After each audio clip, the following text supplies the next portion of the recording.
Hey, this is Josh with Cultural Catholic coming at you with another International Wednesday, and today's going to be a little bit more sciencey based, expanding of our knowledge type base. So the Amazon rainforest, thousands of years ago in pre-Columbian America, um, was known to have had inhabitants, and previous estimates had put that population at about 1.5 to 2 million people. Um, However, because of the deforestation in Brazil, Bolivia, and various other parts of South America, they're finding these canals, these trenches, these soil glyphs, for lack of a better term, all over the place. And archaeologists have been studying them. They actually recently did a study of at 81 sites of 104 such uh, soil disturbances.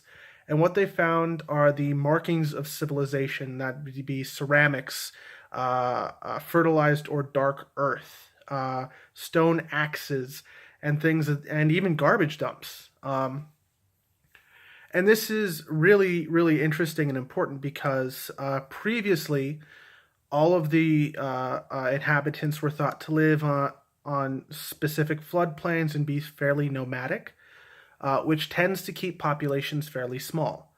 Um, However, these discoveries are pointing towards a little bit different uh, uh, um, history of the Amazon. Uh, this specific sites that they're looking at are in a very small area, about 150 square miles or square kilometers, I can't remember which, of rainforest territory in a specific basin in the Amazon rainforest.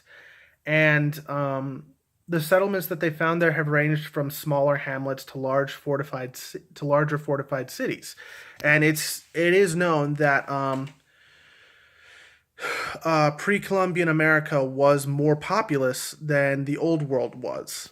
So this means that already the Old World is at a bit of a disadvantage when it comes to the size of the population in comparison, which means the natives probably figured out some pretty kick-ass farming techniques.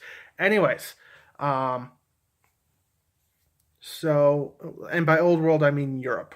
Um, Anyways, uh, and actually, at the time, Europe had a larger population than Africa did, so probably larger than Europe and Africa.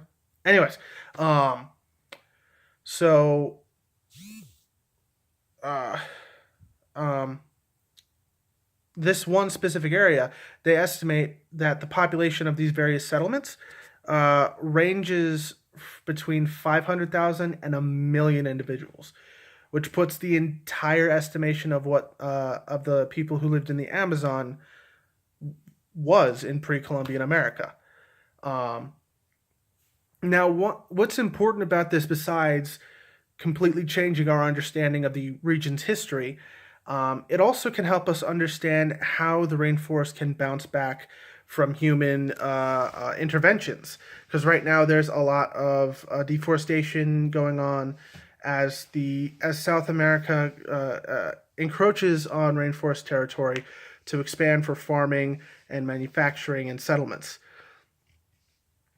And by the time humans started to explore that part of the world, these large civilizations, as we would understand them as, had largely disappeared, which led us to believe that it's just largely been nomadic, just largely been isolated to floodplains, and been around 1.5 million to 2 million individuals.